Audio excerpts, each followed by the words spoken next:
भगवान शिव की कथा कहती है, ब्राह्मण देव ने धर्म पत्नी कहती है तुम्हें कोई कमी पड़े तो मुझे बताओ, मैं आपको दे देती हूँ भाग। पर ब्राह्मण देव तो ब्राह्मण देव थे, जो लाते थे वो दान पुण्य संकीर्तन में लगा देते थे। एक दिन शाम का समय, प्रदोष का दिन, प्रदोष का दिन, प्रदोष काल, शाम का समय, भगवान देव अधिदेव महादेव मां जगतजननी पार्वती जी के साथ में भ्रमण पर निकले। देखिए, अगर प्रदोष का व्रत नहीं कर सकते, प्रदोष के दिन आप व्रत नहीं कर सकते, मान लो आपसे भूखा नहीं रहा जाए, प्रदोष का व्रत नहीं कर सकते, प्रदोष के दिन आप भूखे नहीं रह सकते, मंदिर भी नहीं जा सकते, दिया भी नहीं लगा सकते, तो शिव महापुराण की कथा कहती है कि प्रदोष के दिन, प्रदोष काल में अपने ही दरवाजे के पास में देवाधिदेव महादेव का स्मरण कर कर लक्ष्मी की वृद्धि के लिए, कार्य सिद्धि के लिए, संपदा को प्राप्त करने के लिए आप अपने ही दरवाजे के पास में एक दीप लगा सकते हो। कौन से दिन? प्रदोष के।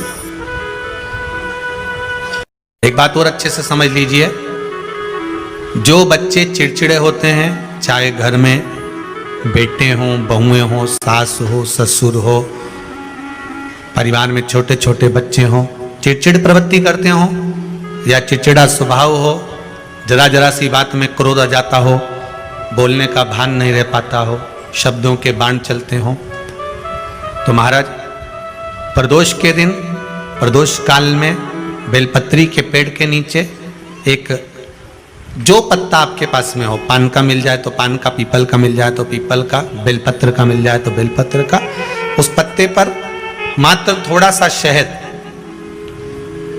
और 7 दाने चावल के रखकर घी का दिया लगा दो महाराज, और थोड़ा सा जल हाथ की अंजलि में लेकर भगवान देवाधिदेव महादेव का स्मरण कर कर कि इस बेलपत्री के वृक्ष के नीचे माता लक्ष्मी, पार्वती, सरस्वती विराजमान है। इसी बेलपत्री के पेड़ के नीचे मेरे देवाधिदेव महादेव का 12 ज्योतिर्लिंग का स्वरूप प्रकट है, उनका स्मरण कर कर जल चढ़ा दीजिए। और उसका स्मरण कर लो जो चिड़चिड़ प्रवृत्ति करता हो, क्रोध करता हो, जिसको बोलने का भान नहीं होता हो, सम्मान नहीं देता हो, अपशब्द कहते हो, उनका स्मरण कर कर आप छोड़ेंगे। एकदम एक प्रदोष करेंगे, दूसरे प्रदोष तक तो आपको कोई दिक्कत ही नहीं है। 2-3 प्रदोष कर कर देखिए, बाबा कृपा करें। बच्चों को पढ़ने का कह रहे हो, पढ़ने बैठो, पढ़ने बैठो, पढ़ने बैठो, पढ़ने बैठो, तो एक आध प्रयास बच्चों के लिए भी कर लिया करो कि भाई ठीक है, जैसे बैकुंठ चतुर्दशी वाला उपाय हमारे YouTube पर भी डला हुआ है, आप उसको निकाल कर सुनना, बैकुंठ चतुर्दशी के दिन प्रयास करना, बच्चे लोग विद्या में प्रबल होंगे।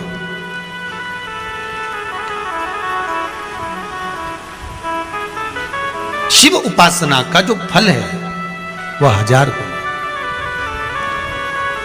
ब्राह्मण देवता आज मंदिर के दरवाजे पर बैठे हुए थे, मंदिर की बुआरी लगाकर बेलपत्री को उठाकर एक बोरे में, एक बारदान में, एक झोले में भर रहे थे।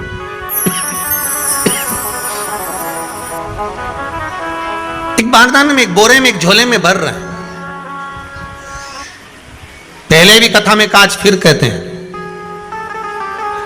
शिव मंदिर में जल बाद में चढ़ाना, शंकर के मंदिर में जाकर पंचामृत स्नान बाद में कराना, शंकर जी के मंदिर में जाकर पूजन बाद में करना, पहले थाली एक और रखकर शिव मंदिर में झाड़ू, पोछा या जो बेलपत्री, निर्माल्य जो भी रखा हो, उतरा हुआ सामान, उसको भरकर कहीं एक और जहां मंदिर वाले रखते हो वहां ले जाकर रख दो, झाड़ू पोछा एक बार जरूर। इस ब्राह्मण के चरित्र को सुनिए जो शिव महापुराण में वर्णन किया गया। कार्तिक महत्तम की कथा कर रही है। कार्तिक मास में पड़ने वाले प्रदोष के दिन महाराज वो ब्राह्मण बेलपत्री को उठा उठा कर बारदान में भर रहा था।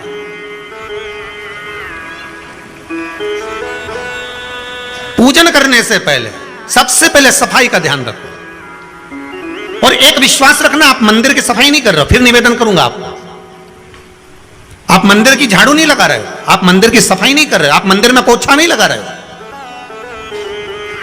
जितना हाथ आप मंदिर में फेर रहे हो सफाई के लिए, उतना आपके जीवन में जितना दुख है, जितनी तकलीफ है, जितना कष्ट है, जितनी बीमारी है, उस पर हाथ फेर रहे हो, मंदिर में नहीं फेर रहे हो। नहीं तो सारी दुनिया में जितने मंदिर हैं, सारे मंदिरों में ट्रस्टियों ने कुछ ना कुछ लगा कर रखा है। स्वीपर आता है, साफ करके जाता है, ये आएगा सफाई कर जाएगा, पंडित जी होंगे तो बुआरी लगा देंगे, पंडित जी होंगे तो सफाई कर देंगे। उन्होंने तो पंडित जी को बोल के रखा है कि साफ कर दो, पंडित जी करते भी हैं, पर पहला फर्ज आपका है कि आप मंदिर में आए हो तो पहले आप सफाई करो। क्यों? क्योंकि हम उसका द्वार साफ रखें।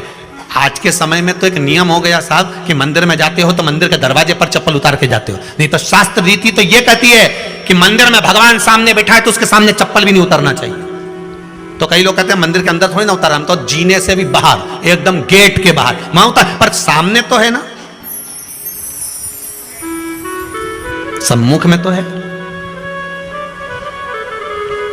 तुम्हारे यहां अगर 4 लोग दिवाली मिलने आते हैं ना, तो तुमने चप्पल रखने का भी स्टैंड बनाकर रखा है, साइड में उतारिए, दहली पर मत उतार देना, थोड़ा साइड में उतारो, सामने से सब आते जाते रहते हैं, सामने उतारो, सम्मुख में क्यों उतार रहे हो?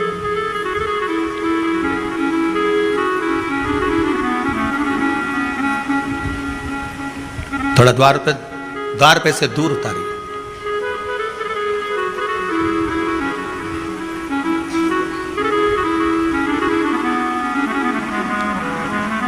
अभी तो कुबेरेश्वर धाम में काम चल रहा है, आप लोग जो दान दे रहे हो, आपके दिए हुए दान से निर्माण चल रहा है। अभी तो आप पहनकर जूता चप्पल भी अंदर आ जाते हो, भले दूसरे मंदिरों में चप्पल पहनकर हमने देखा है, आधिकाधिक मंदिरों में, ब्रजभूमि पर भी बहुत मंदिरों में लोग अंदर जूता पहनकर चले जाते हैं, पर जब तक बाबा नहीं बैठा तब तक तो आप पहनकर आ रहे हो। जिस दिन बाबा कुबेरेश्वर धाम में आकर बैठ गया, उसके बाद वो दोनों गेट पर चप्पल बाहर ही रहेगी।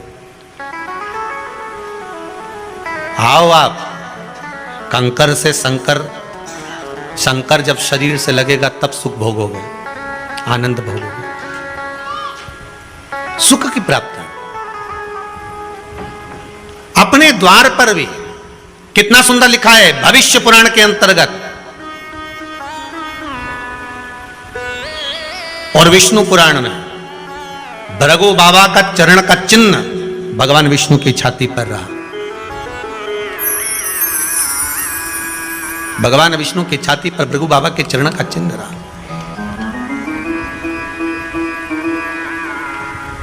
चरण का चिन्ह। अब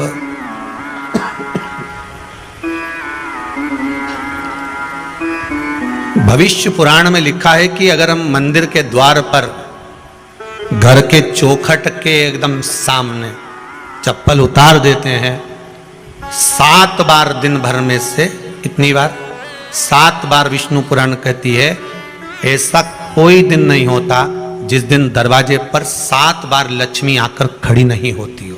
कल एक कथा कही थी आपको कि प्रत्येक मनुष्य के भाग्य में सुख लिखा है, केवल मंथन करना। भविष्य पुराण कहती है 7 बार लक्ष्मी प्रत्येक मनुष्य के दरवाजे पर जाकर खड़ी होती है, पर द्वार पर चप्पल पड़ी होने के कारणवश वो लौट कर चली जाती है। बहुत ध्यान दीजिएगा महाराज, थोड़ा सा आपको बुरा लगेगा, लग जाए, पर शिव पुराण है, जीवन संवार देगी तो अच्छी बात है, जीवन संवार दे तो अच्छी बात है। मंदिर के द्वार पर हम जब चप्पल छोड़ते हैं, जिस मंदिर की चौखट पर चप्पल छोड़ी है, आप जितनी देर आराधना में लगे रहते हैं उतनी देर तक आपकी चप्पल पर जितने लोग लांग कर जाते हैं, जितने लोग लांग कर प्रवेश करते हैं, उसका भी दुख आपके भाग्य में आता चले जाता है। ध्यान दीजिएगा जरा, चप्पल का भविष्य पुराण में पढ़िएगा कभी कि पादुका का महत्व क्या है, पादुका किस ओर उतारना चाहिए, पादुका को कहां रखना चाहिए, किस जगह पर बुआरी। भैया क्यों नहीं रखते?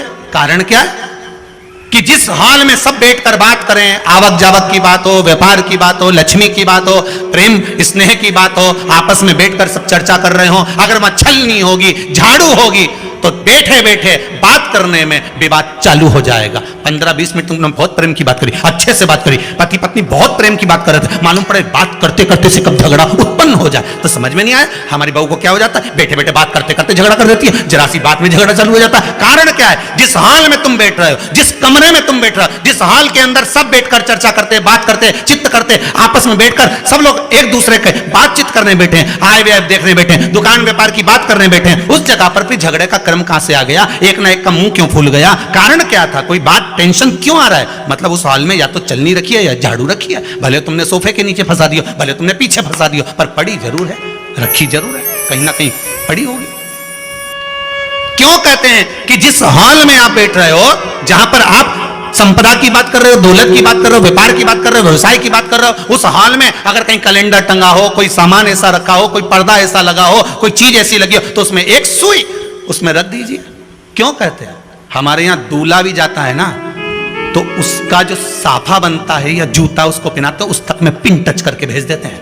बोलो सही है कि गलत है? दूल्हा तोरण लगाने जा रहा है, दूल्हा तोरण देने जा रहा है, तो उसके जूते में भी पिन घुसेड़ कर भेजते हैं, पिन लगाकर भेजते हैं, उसके साफे में पिन लगाकर भेजते हैं। एक भले सुई नहीं लगाएंगे तो आल पिन लगाकर भेज देंगे। क्यों भेजते हैं, उसका कारण क्या है कि लक्ष्मी को लेने जा रहा है, संपदा लेने जा रहा है, और जिसको वो ब्याह करने जा रहा है उसका संबंध सुई और धागे के संबंध जैसा हमेशा सिला हुआ होना चाहिए, उधेड़ा ना जाए, कैची जैसा कटा हुआ नहीं होना चाहिए। एक एक प्रमाण को जरा देखो तो। पर दुनिया के लोग कहते हैं साहब हमारे यहाँ तो सुख नहीं है, शांति नहीं है। शांति तुमने भंग करी, कोई दूसरा भंग करा। चप्पल उतार दी दरवाजे पर, मंदिर के द्वार पर, हम तो यहाँ तक कहेंगे पशुपति व्रत करने जा रहे हो, पशुपति व्रत को धारण करने जा रहे हो, एक सोमवार मत पहनो चप्पल, जब मंदिर जा रहे हो तब दिन भर पहनो, मंदिर जाओ मत पहनो। कोई जरूरी है कि मंदिर पहनने चप्पल पहनना जरूरी?